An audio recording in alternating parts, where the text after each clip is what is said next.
दोस्तों आज की कहानी जो एक्सप्लेन करने जा रहे हैं उसका नाम है रिवर वाइल्ड। कहानी की शुरुआत हमें जंगलों के बीच से जा रही एक कार को दिखाती हुई होती है जो कि 8 सालों के बाद अपने भाई जेन से मिलने के लिए उसके राफ्टिंग रेंटल कैंप में जा रही है, जहां पर वह लोग कुछ एडवेंचर एक्टिविटीज करेंगे जिसमें की राफ्टिंग भी आती है। यह चीज हमें इस पूरी कहानी में देखने को मिलेगी, लेकिन हर एक मूल पर आपको एक नया ट्विस्ट देखने को मिलेगा। लेकिन आपको जरूर बता दूं कि आज यह लोग पास वाली नदी में ही राफ्टिंग करने वाले हैं और फिर अगले दिन थोड़ा और आगे जाएंगे। जेम्स के साथ 2 ब्रिटिश टूरिस्ट भी हैं जिन्होंने यहाँ पर आने के लिए जेम्स को पैसे दिए, और उनके साथ है टैरिफ जो कि जेम्स और जोई का बचपन का दोस्त है। पर जब जोई उसे देखती है तो उसका कुछ खास रिएक्शन नहीं होता। असल में उसके बारे में उसे पता नहीं था कि वो भी यहाँ पर आने वाला है, इसीलिए वह थोड़ा हैरान थी। उसके चेहरे से हमें साफ पता चलता है कि यह दोनों का कुछ पुराना लफड़ा है जो ही उसे बाहर नहीं लाना चाहती थी। वह ऐसा दिखाने की कोशिश करती है कि जैसे सब कुछ नॉर्मल ही है, और इसके बाद अब सभी तैयार होने लग बीच बीच में वह थोड़ी मस्ती भी करते रहते हैं क्योंकि जेम्स सभी से डेथ पेपर पर साइन करवा रहा था, क्योंकि इस एक्टिविटी में किसी की जान भी जा सकती है जिसका जिम्मेदार वो खुद नहीं होने वाले। अब सभी बोट पर बैठ जाते हैं और खूब एंजॉय करते हैं। सभी लोग धीरे धीरे करके आगे तेज लहरों के पास पहुंचते हैं, लेकिन इसी दौरान अचानक से जो पानी में गिर जाती है, इसलिए बोट को रोकना पड़ता है और जेम्स जाकर उसे वापस लाता है। वो सालों बाद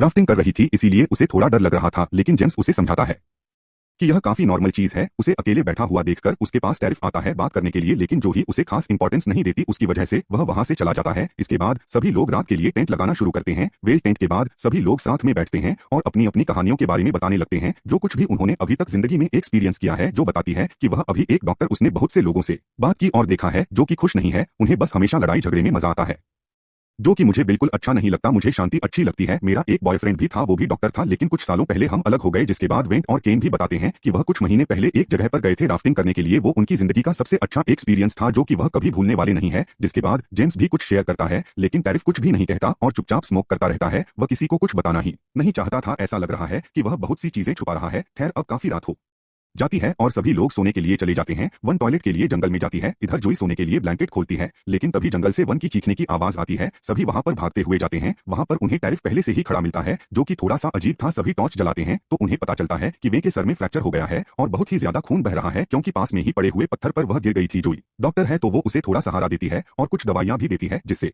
उसे थोड़ा दर्द कम हो। उसे कहीं ना कहीं टैरिफ पर शक, क्योंकि जब से वह यहाँ पर आई है वह यही खड़ा था, यानी कि उसे वे की आवाज सबसे पहले आई होगी। वो टैरिफ को सैटेलाइट फोन को ले लेने के लिए भेज देती है और फिर वेंट से पूछती है कि असल में यहाँ पर क्या हुआ था। वो बताती है कि वह उसके साथ जबरदस्ती कर रहा था। जब मैंने उसे मना किया तो उसने मुझे धक्का दे दिया। तभी वहाँ जेम्स और टैरिफ दोनों आते हैं और बताते हैं कि सैटेलाइट फोन में बैटरी खत्म हो गई। तो जोई झूठ बोलती है कि इसके पास सिर्फ 2 ही घंटे बचे हुए हैं, हमें जितनी जल्दी हो सके इसे ट्रीटमेंट देना होगा वरना कुछ अनहोनी हो सकती है। अब यह सुनकर जेम्स डर जाता और सभी को बोट के पास चलने को कहता है। उन्हें सबसे पहले पास वाले फॉरेस्ट रेंजर के पास जाना होगा जहां पर वह एयर ए के जरिए वन को सिटी ले जाएंगे, तभी वह बच सकती है। या उनके पास 2 रास्ते थे, या तो वह पैदल जंगल के बीच से होते हुए स्टेशन के पास जाएं, या फिर वह लोग नदी के रास्ते से आगे बढ़े जो कि शॉर्टकट है। सभी नदी वाले रास्ते को चुनते हैं और उनके पास बोट भी मौजूद थी और सारे राफ्टिंग इक्विपमेंट भी, इसीलिए सभी वेंट को बोट पर बिठाते हैं। लेकिन पानी का बहाव तेज है और अंधेरा भी बहुत ज्यादा है, इसीलिए उन्हें ऐसे राफ्ट चलाने में बहुत मुश्किल हो रही है, लेकिन उन्हें यह करना ही होगा क्योंकि वेंट के पास समय बहुत कम है। अभी तक जोई ने जेम्स को टैरिफ के बारे में कुछ भी बताया नहीं है। उसे लगता है कि अगर उसने यह सब किया है तो वो उन्हें रोकने के लिए कुछ ना कुछ जरूर करेगा और उसे इस बात की पूरी कंफर्मेशन है। वेल यहाँ पर हमें एक और चीज पता चलती है कि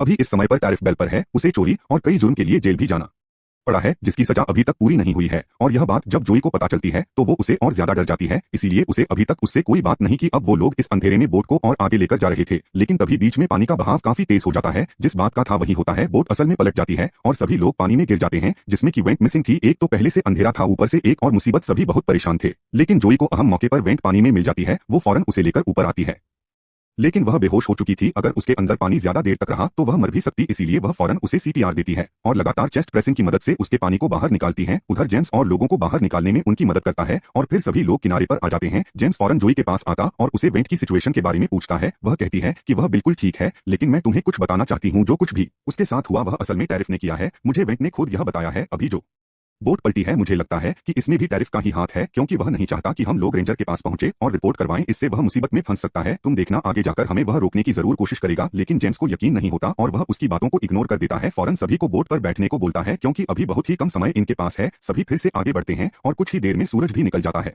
उजाला हो गया था और ऐसे में रास्ते को देख पाना आसान हो गया था। वो अपनी स्पीड को और बढ़ा लेते हैं और फाइनली किनारे तक पहुंच जाते हैं जहां पर उन्हें सीधा स्टेशन तक जाना था। इधर टैरिफ और जेम्स दोनों ही जंगल के अंदर भागते हैं, उन्हें जल्दी से वहां तक पहुंचना है। पर कुछ देर चलने के बाद वह जेम्स को रोक लेता है और उसे पूछता है कि वो तुमसे कल रात क्या कह रही थी। मुझे पता है कि देखो जो कुछ भी हुआ है वो सब एक हादसा था, मैंने जानबूझकर कुछ नहीं किया। मैं वेंट को समझाने की कोशिश कर रहा था पर उसका पैर स्लिप हो गया। तुम मेरी बात ध्यान से सुनो, अभी मैं बेल पर हूँ और मैं नहीं चाहता तुम्हारी वजह से मैंने 3 साल जेल में बिताए हैं और अब तुम्हें मेरा साथ देना होगा। जेम्स टैरिफ को गले से लगा लेता और उसे कहता है कि मैं तुम्हारे साथ ही हूं, पर फिलहाल हमें वहां पहुंचना होगा वरना वह मर जाएगी। अब दोनों ही भागते हैं, लेकिन स्टेशन पर कोई नहीं था। वो कुछ देर बाहर खड़े होकर इंतजार करते हैं। तभी एक रेंजर वहां आता है और जेम्स उसे अब हालातों के बारे में बताता है और फौरन एक चॉपर लाने को बोलता है। लेकिन अंदर जाने के कुछ ही समय बाद टैरिफ को पता नहीं क्या हो जाता है। वो रेंजर को कॉल ही करने नहीं देता। उसका कहना था कि वह पहले वेंट को किसी नजदीक वाले हॉस्पिटल में लेकर जाएंगे और इससे वह किसी भी पुलिस केस में इवॉल्व नहीं होगा। लेकिन रेंजर कहता है कि यह प्रोटोकॉल के खिलाफ है, इससे तुम्हारे दोस्त की जान भी जा सकती है। लेकिन टैरिफ झूठ कहता है। वो उसे समझाता है कि इससे जेम्स की रेंटल राफ्टिंग कैंप की रेपुटेशन खराब हो जाएगी, इसलिए तुम ऐसा मत करो। लेकिन रेंजर नहीं मानता और वो उसके प्रति अग्रेसिव हो जाता है, जो बात रेंजर को पसंद नहीं आती और उसे कहीं ना कहीं कुछ गड़बड़ लगने लगती है। इसीलिए वो अपनी पिस्तौल, लेकिन अब क्या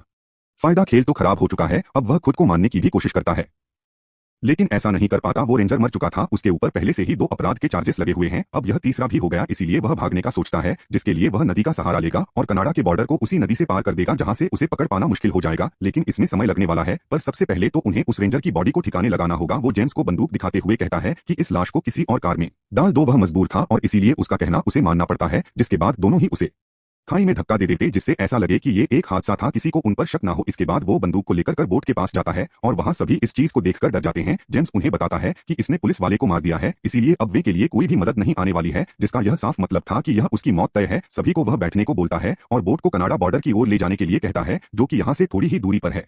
लेकिन उसके लिए इन्हें और लोगों की जरूरत पड़ेगी, अब फिर से जेल नहीं जाना है, इसीलिए वह ऐसा कर रहा है। कुछ ही समय के बाद वेंट अपना दम तोड़ देती है। अब जो उसकी आंखों को बंद कर देती है, उसके अंदर तो बहुत ही ज्यादा गुस्सा था, लेकिन अभी इस समय वह कुछ कर नहीं सकती। उसे तो पहले से ही टैरिफ पर शक था, लेकिन किसी ने उसकी बात पर यकीन नहीं किया। आगे जाने पर उन्हें एक ब्रिज दिखाई देता है, जिसके ऊपर एक बंदा अकेले आगे जा रहा था, जो बड़ी चालाकी से एक मिरर की मदद से उसकी ओर रिफ्लेक्शन करती है ताकि वह इन्हें देख ले। उसका प्लान कामयाब भी होता है और वह इन्हें देख भी लेता है, जिसे देखकर टैरी बहुत डर जाता है और वो उसे झूठ बोलता है कि यह बस बीमार हो गई है, हमारे पास एक डॉक्टर भी है जो देखभाल कर रही है, इसकी टेंशन की कोई बात नहीं है। लेकिन ऊपर से साफ दिखाई दे रहा था कि बोट में एक मरी हुई लड़की रखी हुई है और यही बात टैरिफ को खाई जा रही थी। उसे यकीन था कि वह आदमी आगे जाकर किसी न किसी को जरूर बताएगा, इसीलिए वह सभी से कहता है कि मुझे आज के आज कनाडा बॉर्डर तक जाना है, कैसे भी करके मुझे वहां ले चलो। लेकिन जेम्स कहता है कि हमारी बोट पर वजन ज्यादा है, इसलिए स्पीड से चला पाना इसे आसान नहीं है। तो टैरिफ कहता है कि ठीक है, वन को दफना दो, जिसके लिए सभी मान जाते हैं और फिर किनारे पर ही वेंट को दफना दिया जाता है। जिसके बाद वह लोग फिर से बोट की तरफ जाने लगते हैं, लेकिन कुछ ही देर में अंधेरा हो जाता है। ऐसे में राफ्ट को चलाना आसान नहीं है, इसीलिए वह सभी डिसाइड करते हैं कि वह आज यहीं पर ठहर। बीच रास्ते में चलते हुए टैरिफ जो से कहता है कि तुम्हें पता है मैंने यह सब तुम्हारे लिए किया है ताकि तुम किसी भी चक्कर में ना फंसो। क्या तुम्हें कुछ पता है?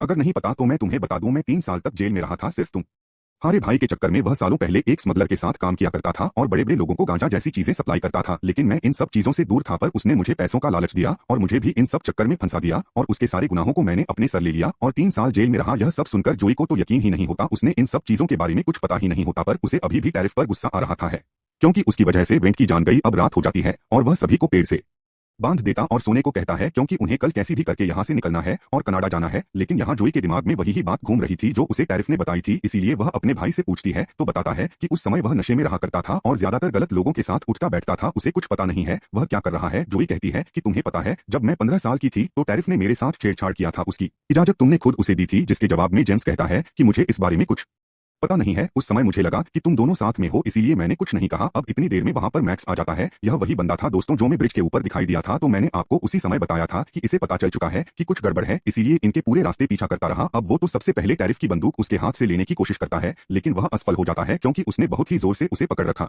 था। इसीलिए वह जोई और जेम्स को खोलने का ट्राई करता है, पर इतने में टैरिफ की आंख खुल जाती है और वह बिना कुछ सोचे समझे ही उसे पीछे से गोली मार देता है, जिससे मौके पर ही उसकी मौत हो जाती है। टैरिफ को लगता है कि यह सब जोई का प्लान था, लेकिन वह कहती है कि उसे इस बारे में कुछ पता नहीं है। सभी इस चीज के बाद बहुत डर जाते हैं, उन्हें अंदाजा हो जाता है कि टैरिफ कितना खतरनाक है, वह किसी को भी मार सकता है क्योंकि अब उसे किसी का भी डर नहीं है। इसके बाद यह लोग मैक्स की लाश को दफना देते हैं और फिर से जाकर बोट पर बैठ जाते हैं, लेकिन क्रिश्चियन जो कि वन की दोस्त है, वो बहुत ही चालाकी से मैक्स की जेब से उसका चाकू निकाल लेती है और फिर जब यह लोग बोर्ड पर बैठते हैं तो उसमें छेद कर देती है। लेकिन जो यह देख लेती है टैरिफ को कहीं ना कहीं उस पर शक, लेकिन क्रिश्चियन मना कर देती है, उसे कुछ नहीं किया। उन्हें मजबूरन किनारे पर आना पड़ता है, जिसके बाद जेम्स उस बोट को ठीक करने के लिए अपने बैग को खोलता है और इसी का फायदा उठाकर वह एक स्प्रे टैरिफ के मुंह पर मार देता है, जिससे कि वह थोड़ी देर के लिए ब्लाइंड हो जाता है। जिसके बाद उन दोनों में लड़ाई होना शुरू हो जाती है। उधर जोई क्रिश्चियन की रस्सी को खोल देती है और फिर वह दोनों जंगल के अंदर भागना शुरू कर देते हैं। जब कुछ देर वह चले जाते हैं तो उन्हें गोली की आवाज सुनाई देती है और जब जोई पीछे मुड़ती है तो वहां उसे टैरिफ दिखाई देता है, यानी कि जेम्स को गोली लगी है। क्रिश्चियन उसे भागने को बोल है, लेकिन वह अपने भाई को ऐसे मरता हुआ छोड़कर नहीं जा सकती, इसीलिए वह दूसरे रास्ते को चूज करती है, जिसकी वजह से दोनों अलग हो जाते हैं। जोई के पीछे टैरिफ पड़ जाता है, पर जब तक उसे पकड़ पाता वह एक पहाड़ के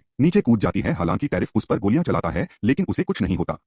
वो जाकर जेन से मिलती है और देखती है कि उसे बहुत खून निकल रहा है। वो फौरन उसे बोर्ड पर बैठा है और वहां से निकल जाती है। इधर से टैरिफ उस पर गोलियां चलाता है, लेकिन एक भी गोली उसे नहीं लगती। पर इतनी ही देर में उसे वहां पर दो लोग दिख जाते हैं जो कि राफ्टिंग करने के लिए आए थे। उन्हें उस पर शक होता है, लेकिन वो कुछ समझ पाते कि टैरिफ उन्हें भी गोली मार देता है और उनकी बोट को चुराकर वहां से भागने लगता है। इधर जूही अपनी जान बचाकर भाग रही थी, लेकिन उसका सामना तेज लहरों से होता है जिसके लिए वह काबिल नहीं थी और इसीलिए आगे जाकर बोट पलट जाती है और दोनों ही गिर जाते हैं। जेम्स की तो हालत बहुत बेकार थी, इसीलिए जोई फौरन उसे किनारे पर लाती और उसका खून बहना बंद ही नहीं हो रहा था। वो कुछ कर पाती कि तभी उसे पीछे से कोई चाकू मार देता और यह कोई और नहीं बल्कि टैरिफ था। वो उसको भी मारने के लिए पागल हो गया था, लेकिन जेम्स ऐसा नहीं होने देता। वह खुद की बहन को ऐसे मरता हुआ देख नहीं सकता, इसीलिए वो उसके अंदर जितनी भी ताकत थी वो उसे खड़ा होता है और टैरिफ को पकड़कर नदी में कूद जाता है और बहते हुए वाटरफॉल के पास जाता है, जिससे दोनों ही साथ में नीचे गिर जाते हैं। जो यह सब दर्द में रहते हुए देख रही थी उसे कुछ नहीं समझ आ रहा था कि वह क्या करें। उसे एक गोली भी लगी थी जिसे वह खुद के हाथों से निकालती है और वहीं पड़ी रहती है। शायद उसका भी आज अंत है, लेकिन इतने में उसे ऊपर एक चॉपर दिखाई देता है जिसमें क्रिस्टन थी और फाइनली क्रिस्टन उसे देख लेती है। वो मदद के लिए आ गई थी, फौरन उसे ऊपर खींच लिया जाता और ऊपर जाकर वो क्रिस्टियन से साफ साफ कहती है कि अब कोई नहीं बचा, सब खत्म हो गया। इसी